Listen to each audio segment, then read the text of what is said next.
एक बार प्रेम से बोलेंगे, ओम नमो भगवते वासुदेवाय।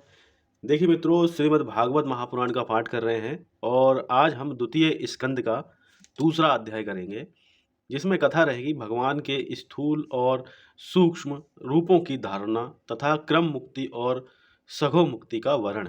इससे पहले के जो भी अध्याय हैं उनका लिंक आपको डिस्क्रिप्शन बॉक्स में मिल जाएगा, उनका भी आप आनंद ले सकते हैं कथाओं का। तो प्रारंभ करते हैं। देखिए, श्री सुखदेव जी कहते हैं, सृष्टि के प्रारंभ में ब्रह्मा जी ने इसी धारणा के द्वारा प्रसन्न हुए भगवान से वह सृष्टि विषयक स्मृति प्राप्त की थी जो पहले प्रलय काल में विलुप्त हो गई थी। इससे उनकी दृष्टि अमोघ और बुद्धि निश्चयात्मिका हो गई। तब उन्होंने इस जगत को वैसे ही रचा जैसा कि यह प्रलय के पहले था। वेदों की वर्णन शैली ही इस प्रकार की है कि लोगों की बुद्धि स्वर्ग और निरर्थक नामों के फेर में फंस जाती है। जीव वहां सुख की वासना से स्वप्न सा देखता हुआ भटकने लगता है, किंतु उन मायामय लोकों में कहीं भी उसे सच्चे सुख की प्राप्ति नहीं होती। इसलिए विद्वान पुरुष को चाहिए कि वह विविध नाम वाले पदार्थों से उतना ही व्यवहार करे जितना प्रयोजनीय है। अपनी बुद्धि को उनकी निस्सारता के निश्चय से परिपूर्ण रखे और एक क्षण के लिए भी असावधान ना हो।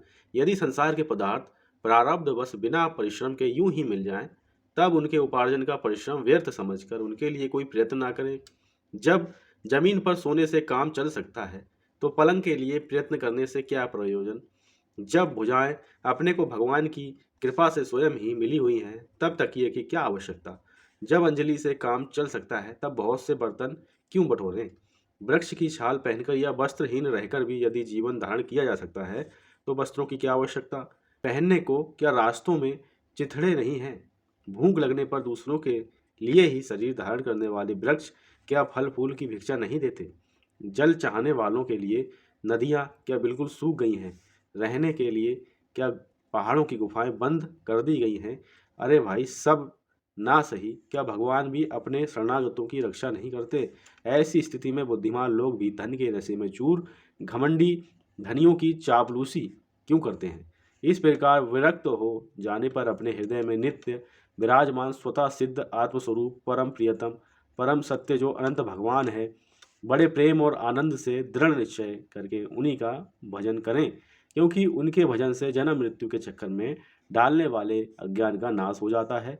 पशुओं की बात तो अलग है, परंतु मनुष्यों में भला ऐसा कौन है जो लोगों को इस संसार रूप बैतरणी नदी में गिरकर अपने कर्मजन्य दुखों को भोगते हुए देखकर भी भगवान का मंगलमय चिंतन नहीं करेगा।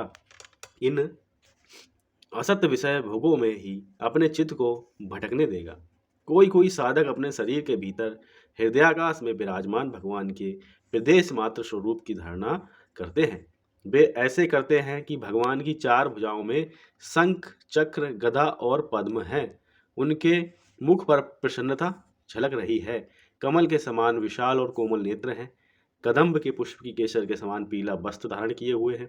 भुजाओं में श्रेष्ठ रत्नों से जड़े हुए सोने के बाजूबंद शोभायमान है। सिर पर बड़ा ही सुंदर मुकुट और कानों में कुंडल हैं, जिनमें जड़े हुए बहुमूल्य रत्न जगमगा रहे हैं।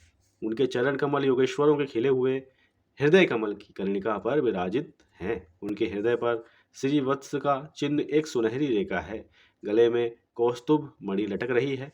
वक्ष स्थल कभी ना कुम्हलाने वाली बनमाला से घिरा हुआ है। वे कमर में करधनी, अंगुलियों में बहुमूल्य अंगूठी, चरणों में नुपुर और हाथों में कंगन आदि आभूषण धारण किए हुए हैं। उनके बालों की लटें बहुत चिकनी, निर्मल, घुंघराली और नीली हैं। उनका मुख कमल मंद मंद मुस्कान से खिल रहा है। लीलापूर्ण उन्मुक्त हास्य और चितवन से शोभायमान भवों के द्वारा वे भक्तजनों पर अनंत अनुग्रह की वर्षा कर रहे हैं। जब तक मन इस धारणा के द्वारा स्थिर न हो जाए, तब तक बार बार इन चिंतन स्वरूप भगवान को देखते रहने की चेष्टा करनी चाहिए। भगवान के चरण कमलों से लेकर उनके मुस्कान युक्त मुख कमल पर्यंत समस्त अंगों की एक एक करके बुद्धि के द्वारा धारणा करनी चाहिए। जैसे जैसे बुद्धि शुद्ध होती जाएगी, वैसे वैसे चित्त स्थिर होता जाएगा। जब एक अंग का ध्यान ठीक ठीक होने लगे, तब उसे छोड़कर दूसरे अंग का ध्यान करना चाहिए। ये विश्वेश्वर भगवान दृश्य नहीं दृष्टा हैं। सगुण निगुण सब कुछ इन्हीं का स्वरूप है। जब तक इनमें अनन्य प्रेम में भक्ति योग ना हो जाए, तब तक साधक को नित्य नैमित्तिक कर्मों के बाद एकाग्रता से भगवान के उपयुक्त स्थूल रूप का ही चिंतन करना चाहिए। परीक्षित, जब योगी पुरुष इस मनुष्य लोक को छोड़ना चाहें, तब देश और काल में मन को न लगावें। सुखपूर्वक स्थिर आसन से बैठकर प्राणों को जीतकर मन से इंद्रियों का संयम करें।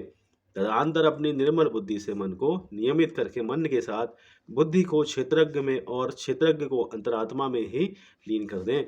फिर अंतरात्मा को परमात्मा में लीन करके धीर पुरुष उस परम शांतिमय अवस्था में स्थित हो जाएं। फिर उसके लिए कोई कर्तव्य शेष नहीं रहता। इस अवस्था में सत्वगुण भी नहीं है, फिर रजोगुण और तमोगुण की तो बात ही क्या है। अहंकार, महतत्व और प्रकृति का भी वहाँ अस्तित्व नहीं है। उस स्थिति में जब देवताओं के नियामक काल की भी दाल नहीं गलती, तब देवता और उनके अधीन रहने वाले प्राणी तो रह ही कैसे सकते हैं। योगी लोग यह नहीं इस प्रकार परमात्मा से भिन्न पदार्थों का त्याग करना चाहते हैं और शरीर तथा उनके संबंधी पदार्थों में आत्मबुद्धि का त्याग करके हृदय के द्वारा पद पद पर भगवान के जिस परम पूज्य स्वरूप का आलिंगन करते हुए अनन्य प्रेम से परिपूर्ण रहते हैं, वही भगवान विष्णु का परम पद है। इस विषय में समस्त शास्त्रों की सम्मति है। ज्ञान दृष्टि के बल से जिनके चित्त की वासना नष्ट हो गई है, उस ब्रह्मनिष्ठ योगी को इस प्रकार अपने शरीर का त्याग करना चाहिए। पहले एड़ी से अपनी गुदा को दबाकर स्थिर हो जाएं तथा और तब बिना घबराहट के प्राणवायु को षड चक्र भेदन की रीति से ऊपर ले जावें। मनस्वी योगी को चाहिए कि नाभि चक्र मणिपूरक में स्थित वायु को हृदय चक्र अनाहत में, वहां से उदान वायु के द्वारा वक्ष स्थल के ऊपर विशुद्ध चक्र में, फिर उस वायु को धीरे धीरे तालु मूल में विशुद्ध चक्र के अग्रभाग में चढ़ा दें। तदनंतर 2 आंखें, 2 कान, 2 नासा छिद्र और मुख, इन 7 छिद्रों को रोककर उस तालु मूल में स्थित वायु को भवों के बीच आज्ञा चक्र में ले जाएं। यदि किसी लोक में जाने की इच्छा ना हो तो आधी घड़ी तक उस वायु को वहीं रोककर स्थिर लक्ष्य के साथ उसे सहस्त्रार में ले जाकर परमात्मा में स्थित हो जाए। इसके बाद ब्रह्मरंध्र का भेदन करके शरीर इंद्रिय आदि को छोड़ दे। परीक्षित, यदि योगी की इच्छा हो कि मैं ब्रह्मलोक में जाऊं, 8 सिद्धियां प्राप्त करके आकाशचारी सिद्धों के साथ विहार करूं अथवा त्रिगुण में ब्रह्मांड के किसी भी प्रदेश में विचरण करूं, तो उसे मन और इंद्रियों को साथ ही लेकर शरीर से निकलना चाहिए। योगियों का शरीर वायु की भांति सूक्ष्म होता है। उपासना, तपस्या, योग और ज्ञान का सेवन करने वाले योगियों को त्रिलोकी के बाहर और भीतर सर्वत्र स्वच्छंद रूप से विचरण करने का अधिकार होता है। केवल कर्मों के द्वारा इस प्रकार बेरोक टोक विचरना नहीं हो सकता। परीक्षित, योगी ज्योतिर्मय मार्ग सुपूर्णा के द्वारा जब ब्रह्मलोक के लिए प्रस्थान करता है, तब पहले वह आकाश मार्ग से अग्निलोक में जाता है। वहाँ उसके बचे खुचे मल भी जल जाते हैं। इसके बाद वह वहाँ से ऊपर भगवान श्री हरि के शिशुमार नामक ज्योतिर्मय चक्र पर पहुँचता है। भगवान विष्णु का ये शिशुमार चक्र विश्व ब्रह्मांड के भ्रमण का केंद्र है। उसका अतिक्रमण करके अत्यंत सूक्ष्म एवं निर्मल शरीर से वह अकेला ही महलोक में जाता है। वह लोक ब्रह्मवेत्ताओं के द्वारा भी बंदित है और उसमें कल्प पर्यंत जीवित रहने वाले देवता विहार करते रहते हैं। फिर जब प्रलय का समय आता है, तब नीचे के लोगों को शेष के मुख से निकलती हुई आग के द्वारा भस्म होते देख वह ब्रह्मलोक में चला जाता है। जिस ब्रह्मलोक में बड़े बड़े सिद्धेश्वर विमानों पर निवास करते हैं, उस ब्रह्मलोक की आयु ब्रह्मा की आयु से के समान ही 2 परार्ध की है। वहाँ न सुख है, न दुख है, न बुढ़ापा है, न मृत्यु। फिर वहाँ किसी प्रकार का उद्वेग या भय तो हो ही कैसे सकता है। वहाँ यदि दुख है तो केवल एक बात का, वह यही कि इस परम पद को ना जानने वाले लोगों के जन्म मृत्यु में अत्यंत घोर संकटों को देखकर दयावश वहाँ के लोगों के मन में बड़ी व्यथा होती है। सत्यलोक में पहुँचने के पश्चात वह योगी निर्भय होकर अपने सूक्ष्म शरीर को पृथ्वी से मिला देता है और फिर उतावली न करते हुए 7 आवरणों का वेदन करता है।